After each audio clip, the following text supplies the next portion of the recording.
ঢাকায় পা রাখা মাত্রই বিশিষ্ট ইসলামিক বক্তা ডক্টর জাকির নায়েকের গ্রেফতার চায় ভারত। এমনকি তাদের আশা বাংলাদেশ জাকির নায়েককে ভারতের হাতে তুলে দিবে। কিন্তু হঠাৎ করে কেন বাংলাদেশে আসছেন জাকির নায়েক? ভারতই বা তাকে আটকের জন্য কেন মরিয়া হয়ে উঠল? বিস্তারিত থাকছে আজকের এই প্রতিবেদনে। দীর্ঘদিন ধরে বাংলাদেশ একের পর এক আবেদন করলেও শেখ হাসিনাকে ফেরত দিচ্ছে না ভারত, অথচ তারাই কিনা এখন চাচ্ছে বিশিষ্ট ইসলামিক বক্তা ডক্টর জাকির নায়েক যেন বাংলাদেশে এলেই ভারতের হাতে হস্তান্তর করা হয়। আসছে নভেম্বরে ডাক্তার জাকির নায়েক বাংলাদেশের একটি দাতব্য অনুষ্ঠানে যোগ দিতে ঢাকায় আসছেন বলে জানা গেছে। স্পার্ক ইভেন্ট ম্যানেজমেন্টের আয়োজনে আগামী 28-29 নভেম্বর জাকির নায়েকের এই অনুষ্ঠানটির স্থান হতে পারে আগারগাঁও এলাকায়। তবে মালয়েশিয়া থেকে ঢাকায় তিনি পা রাখলেই যেন তাকে ভারতের হাতে তুলে দেওয়া হয়, বাংলাদেশের কাছে এমনটাই প্রত্যাশা করছে ভারত। বিষয়টি ভারতীয় গণমাধ্যমকে জানিয়েছে দেশটির পররাষ্ট্র মন্ত্রণালয়। গত 30 অক্টোবর এক সংবাদ সম্মেলনে পররাষ্ট্র মন্ত্রণালয়ের মুখপাত্র রণধীর জসওয়াল বলেন, জাকির নায়েক একজন পলাতক আসামি, তিনি ভারতে ওয়ান্টেড। তাই আমরা আশা করি তিনি যেখানেই যান না কেন সংশ্লিষ্ট দেশ তার বিরুদ্ধে যথাযথ ব্যবস্থা নেবে এবং আমাদের নিরাপত্তা উদ্বেগের বিষয়গুলো বিবেচনায় রাখবে। ইসলামিক অনুষ্ঠানে আলোচক হিসেবে আন্তর্জাতিক খ্যাতি অর্জন করা 60 বছর বয়সী ধর্মপ্রচারক 2016 সাল পর্যন্ত ভারতীয় অবস্থান করছিলেন। তবে নরেন্দ্র মোদীর নেতৃত্বাধীন বিজেপি সরকারের আমলে তার বিরুদ্ধে একাধিক মামলা করা হয় এবং তার নিয়ন্ত্রিত চ্যানেল পিস টিভির সম্প্রচার বন্ধ করে দেওয়া হয়। এরই প্রেক্ষিতে তিনি 2016 সালে ভারত ছেড়ে মালয়েশিয়ায় চলে যান, যেখানে তিনি স্থায়ীভাবে থাকার অনুমতি পান। ভারতে ফেরা প্রসঙ্গে জাকির নায়েক একাধিকবার বলেছেন, আমি ভারতে ফিরে যাব না যতক্ষণ না ন্যায় বিচারের নিশ্চয়তা পাই। মালয়েশিয়ায় থাকার কারণে তিনি ভারতের বিচারিক আওতার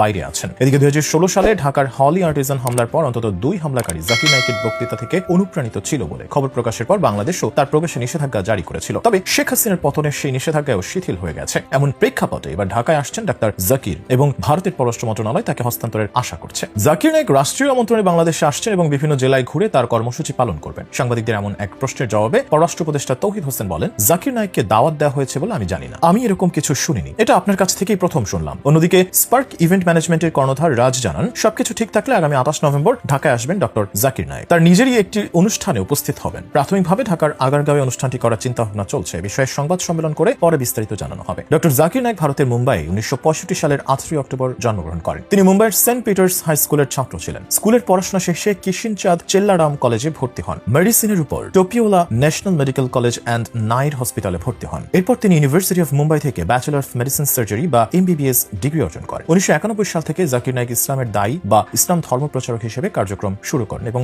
IRF প্রতিষ্ঠা করেন। আন্তর্জাতিক পরিমণ্ডলে বিভিন্ন ধর্ম ও বস্তুগত বিষয়ের সঙ্গে ইসলামের তুলনামূলক ব্যাখ্যা ও আলোচনার মাধ্যমে ব্যাপক জনপ্রিয়তা পান ডক্টর জাকির নায়েক। এছাড়াও বাইবেল, বেদ, উপনিষদ প্রভৃতি ধর্মগ্রন্থের রেফারেন্স, মুখস্থবিদ্যা, বিজ্ঞান ও ইতিহাসের উদ্ধৃতি দিয়ে তার আলোচনাও শ্রোতাদের আকৃষ্ট করতে সক্ষম হয়। ডক্টর জাকির নায়েকের অন্যতম জনপ্রিয় থিম হল বিজ্ঞানের সূত্র দিয়ে কোরআনকে যাচাই করা। বাংলাদেশেও তার বেশ বড় সংখ্যার ভক্ত রয়েছে।